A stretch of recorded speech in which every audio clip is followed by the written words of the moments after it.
As the only instance of the high-speed train design being sold to a foreign railway company, the XPT or Express Passenger Train sets were first introduced in Southeast Australia during 1981, presenting to the railways of New South Wales a revolution in long-distance train travel, not dissimilar to what had occurred with the original HSTs of the UK. The XPT story goes back to 1976, as while the prototype HST was undergoing trials in the UK, and production sets were starting to be rolled out on the Great Western Main Line from London Paddington during October of that year, an election was being held in the Australian state of New South Wales, with incumbent Liberal Premier Eric Willis being challenged for his position by Labour Party candidate Neville Wran.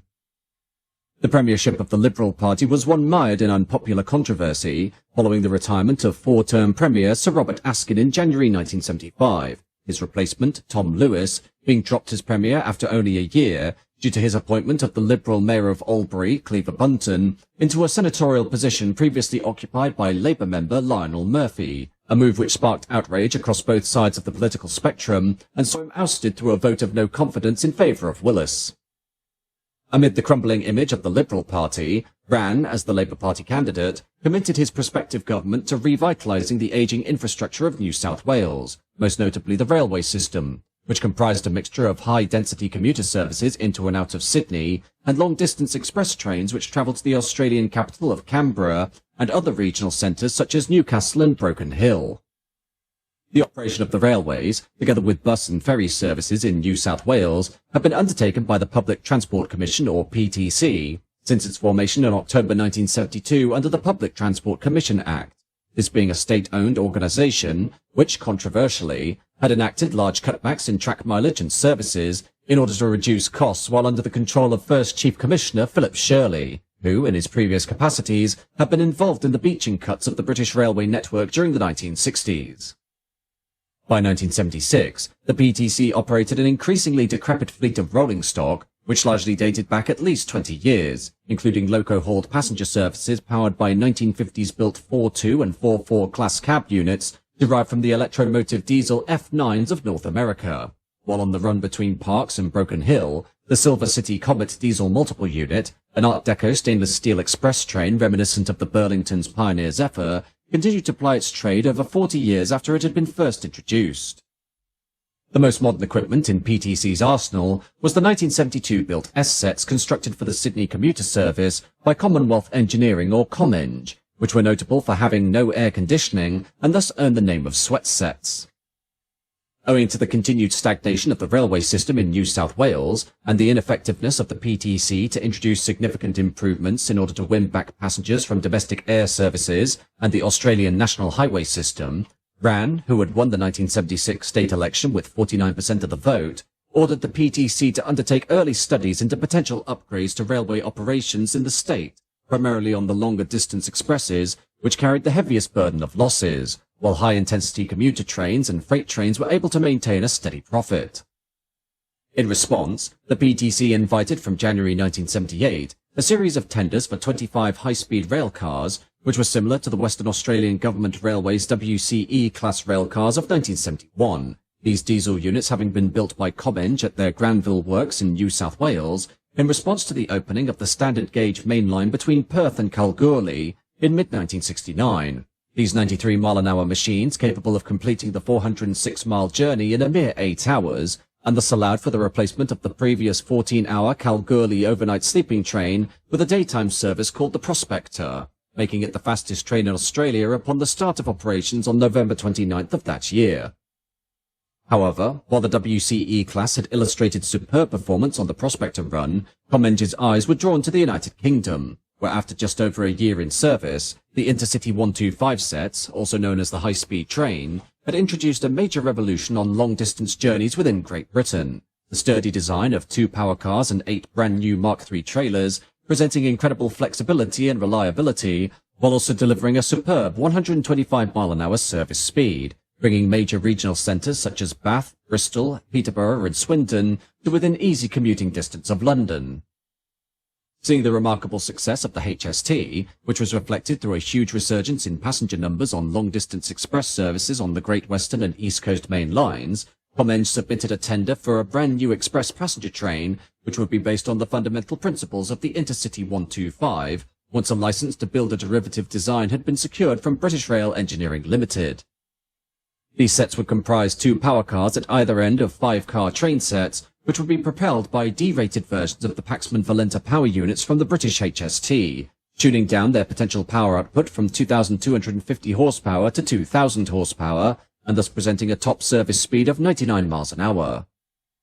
In 1979, following the submission of bids from other Australian railway manufacturers, Comenge were announced to have successfully won the contract to build what was originally meant to be 100 vehicles, comprising 30 power cars and 70 carriages, but due to the continuing losses of the PTC, as the rail services of New South Wales remained largely uncompetitive, this order was cut back to only 30 vehicles by the time Comenge signed the contract in March 1980, with the final build-out for this new fleet of Australian HSTs being 10 power cars and 20 carriages, which would form 4 5-car sets, with 2 power cars being kept as spares.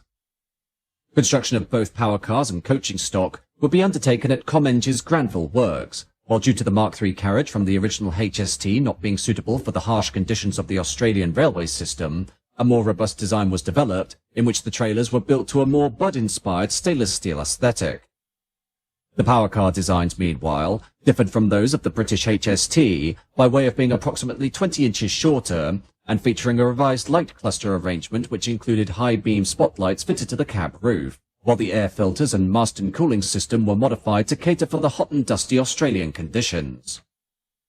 As these new sets were being assembled, the PTC was disbanded and replaced by 2 new transport authorities under the Transport Authorities Act of 1980, which from July 1st of that year created the State Rail Authority, which was responsible for the operation and maintenance of the railway system, and the Urban Transit Authority, which operated the bus and ferry systems for Sydney and Newcastle, the splitting of bus and ferry services into their own authority, allowing for a greater focus on improving the ailing railway system by the SRA, with the primary goal being to revitalise long-distance expresses.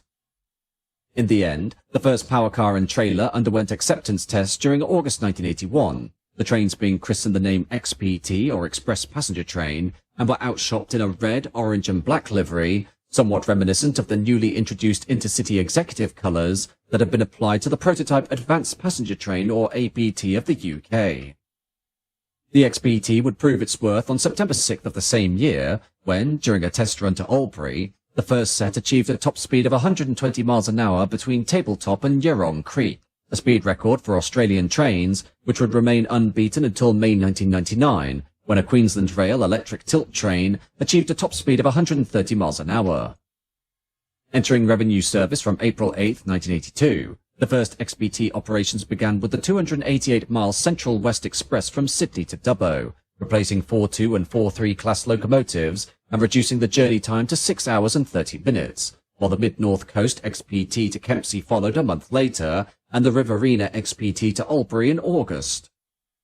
The phenomenal success of the XPT in providing reliable, flexible and modern transport for passengers on long-distance expresses gave the SRA the incentive to order a further 5 power cars and 15 trailers from 1983, allowing for the start of the Canberra XPT from August of that year, which shaved 50 minutes off the journey time, and the Northern Tablelands XPT to Glenines and Tenterfield in June 1984.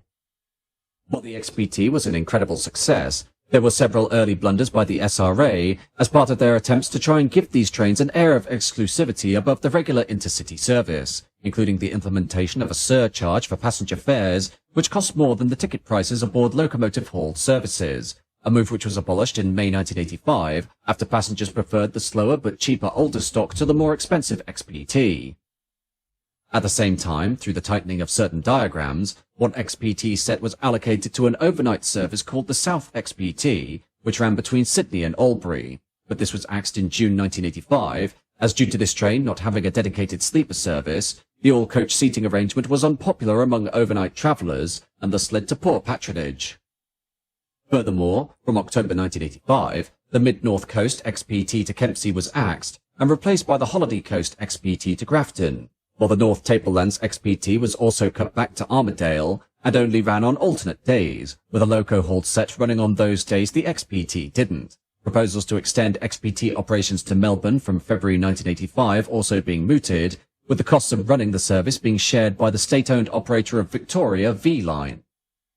This would see several demonstration and crew training runs being conducted on the Northeast Line between Albury and Benalla during July of that year, pending a start of services from August 3rd. But due to the inability for an agreement to be reached with the Australian Federated Union of Locomotive Employees over crewing, the proposal to run an XPT service to Melbourne were ultimately shelved. A fundamental problem of the XPT was the fact that these train sets had been designed primarily to cater for a high-quality mainline railway system, with smooth, well-maintained track work that was kept at a minimum level of quality, so as to allow for the sets to run at their proposed service speed of 100 miles an hour. However, due to years of neglect and underfunding for the railway systems of New South Wales, the condition of the infrastructure upon which the XPTs were expected to run was so abhorrent that in the end these trains yielded very few speed improvements over the regular locomotive-hauled stock, only winning passengers through the fact that their modern interior accommodation, which had been based on the seating configuration of the HST, was a marked improvement over the aging loco-hauled coaches, many of which dated back to the late 1940s. There was hope for the XPT, though, in the form of export sales. The more rugged design of the train sets when compared to the original HSTs of the UK, meaning they were perfectly suited for railway systems with rough track work that operated in extremely humid conditions, one of the most promising export proposals coming from the State Railway of Thailand in 1983. This company sought to expand its railway system across the nation, but had only a supply of sluggish diesel railcars to operate the service, the Thai Railways designating any proposed new stock for the improved service as enhanced performance trains, but unfortunately lacked experience when it came to pinning down the necessary specifications for an appropriate design. Therefore, through the encouragement of Austrade, the Australian government's trade export department, Comenge saw this as a golden opportunity to provide consultation to the Thai Railways, with a possible view of presenting an export model of their own stock, which would be tailored to the narrower 3-foot 3-inch gauge of Thailand's railway system.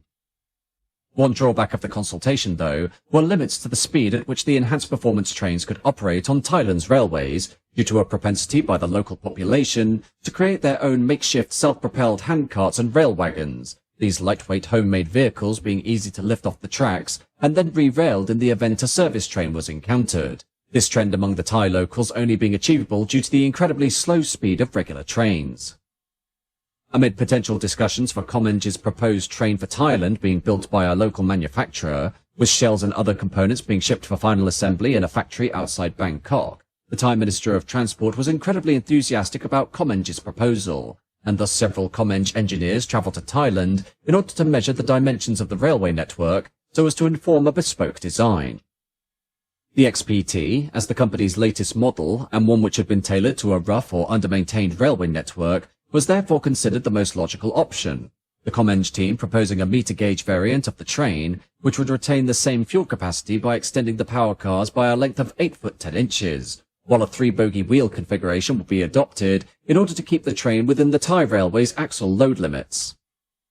In 1985, the proposed Thai XPT was progressing rapidly, with incredible enthusiasm being exhibited from both sides, Comenge quickly being able to draft a full XPT train set concept for Thailand's railways, while the Thai government would build a brand new Comenge factory outside Bangkok in order to allow for final assembly of the trains to be undertaken. This was supported further by permission being granted by BREL to allow the construction of a derivative XPT under the same license agreed with the original HST design, under the condition that the royalties be the same as those which had been agreed with Comenge for the New South Wales units, while Alco, which would provide a smaller sized power unit that fit within the dimensions of the Thai XPT power car, were also willing to supply the necessary engines. Such was the hope placed in the Thai XPT scheme that in August of that year, Neville Rand wrote a handwritten letter to the Thai Minister of Communications giving Comenge and the XPT a glowing endorsement, and a contract was drafted that would see these train sets sold to Thailand for a publicly stated total cost of 124 million Australian dollars. Although in reality the deal was worth up to 900 million Australian dollars, but this figure was kept quiet so as not to attract the attention of Japanese, French or Canadian train builders who could lodge their own counterbid. By the dawn of 1986, everything had fallen neatly into place to have the contract signed and for construction to begin on both the new Comenge factory in Bangkok and the first Thai XPT units, a service pattern, including timetables, routes and a leasing agreement, having been finalized in preparation for the start of services sometime in early 1987. Sadly, in May 1986, the rug was pulled out from under the entire scheme when Comenge received a phone call stating that, for reasons that remain elusive even to this day, the Australian government had axed all its support of the Thai XPT project, and without state funding to help bring the scheme to fruition, a devastated Comenge was forced to withdraw its proposals just as its directors were quite literally boarding a flight to Bangkok in order to sign the construction contract. The State Railway of Thailand would eventually opt for 80 to 100 mile-an-hour diesel rail cars in order to run longer-distance trains, including the Nippon-built NFK sets of 1985 and the ASR class of 1991, which was a tailored variant of the British Rail Class 158 Express Sprinter unit. Further to the loss of the Thai deal in 1986, Neville Wran announced his surprise retirement after 10 years as the New South Wales Premier, being subsequently replaced by Barry Unsworth, who would hold the seat for 2 years, until his government was defeated in a landslide result for Liberal National Country Coalition candidate Nick Greiner, which saw a swing of 8% in his favour. Greiner wasted no time in implementing price hikes for public sector infrastructure and services, but also major cost cuts across the entire remit of the state's responsibilities, the biggest victim of these being the railway network, which, despite the improvements demonstrated by the ever-increasing XPT system, were not enough to stem the significant losses being incurred by the SRA. Therefore, Greiner commissioned the American management company, Booz Allen Hamilton, to undertake an audit of the New South Wales railway system, and based entirely on its economic performance, proposed the closure of all long-distance and rural passenger services as they were deemed not economically viable, a verdict which was met with stern opposition from both the public and the railway unions, and thus could not be implemented without committing political suicide. The Greiner government instead based the future direction of long-distance express services solely on XPT operations, while the less viable country services would be replaced by intercity coaches, a move which had been presented as an alternative by the Booz Allen Hamilton audit. In response, the SRA established a new subsidiary firm called Countrylink as part of the Transportation Administration Act of 1988. This new company, formed in January 1989, being placed in charge of all non-metropolitan long-distance passenger services, and thus inherited the entire fleet of XPT sets and what loco-hauled services remain. The focus of Countrylink was to reinforce XPT operations on trunk routes between major regional centres and trimming back on the less viable services such as the Silver City Comet, which was axed in November of the same year after 52 years of service, while in February 1990, the Brisbane Limited and Pacific Coast motor rail services were withdrawn and replaced by XPTs, allowing these trains, for the first time, to run outside of New South Wales and into Queensland. This, however, came at the expense of the Canberra XPT, which was axed in order to provide the surplus sets necessary to work to Brisbane, this operation being taken over by locomotive hauled stock, while from June 1990, the Greiner government, in an attempt to see off the last remaining loco-hauled expresses with brand new trains, placed an order for 17 three-car diesel multiple units known as Explorers.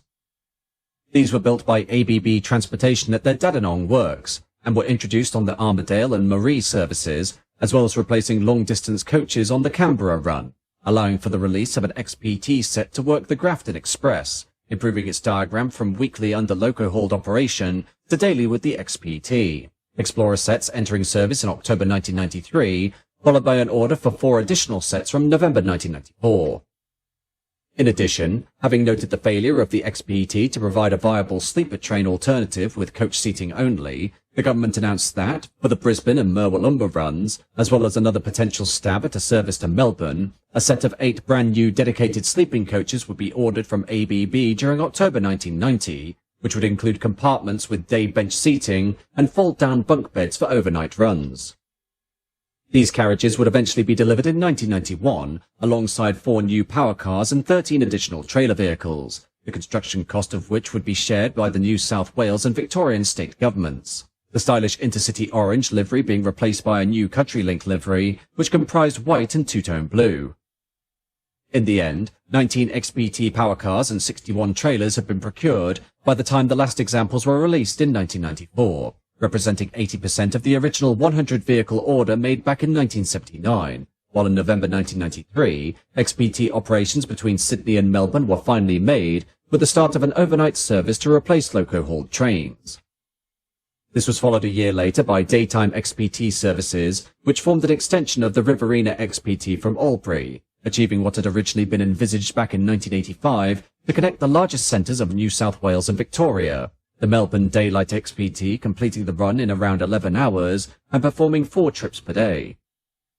Throughout the 1990s, further attempts to improve the XPT came in the form of 3 tilting carriages from the highly successful Swedish Railways X2000. This European electric multiple unit having been purpose-built to reduce journey times on the notoriously winding rail corridors of the Nordic nation, without the need for major infrastructural changes, and thus was considered perfectly suitable for the curving mainline routes across New South Wales. The 3 carriages were tested with 2 XPT power cars between April and June 1995 on the Sydney to Canberra run, but ultimately failed to see entry into service, while in June 2000, seeing the age of the original Paxman Valenta power units, these engines were replaced by an updated version dubbed the VP185, which had been trialled since 1994 on 4 HST power cars in the UK and illustrated a significant improvement in efficiency over the Valentas. These 2001 horsepower engines, married to traction equipment supplied by Brush of Loughborough in England, eventually replaced all Valenta power units by 2001, while the naming convention of the power cars incorporated the cities served by the XPT network, including Brisbane, Sydney, Canberra and Melbourne. During its operation, the XPT has unfortunately not been unfamiliar with accidents or incidents, the first being on May 3, 1991, when after departing Henty Station, the Riverina XPT passed a signal at danger and derailed at low speed, causing the lead power car to roll onto its side, injuring the driver and 6 passengers, although the locomotive was later recovered and repaired.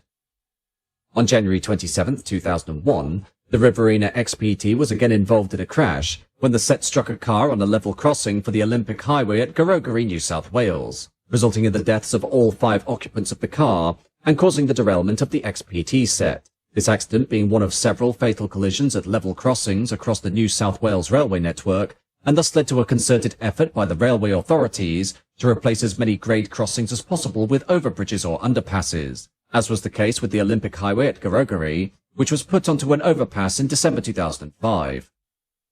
The worst accident involving the XPT took place on February 20, 2020, when the Riverina XPT, approaching Wallan, Victoria, approximately 28 miles north of its terminus at Melbourne, entered a 10-mile-an-hour passing loop at around 81 miles an hour and jumped the tracks, causing the train to derail and leading to the power car and several coaches to flip over, killing the driver and the pilot, while also injuring 61 passengers.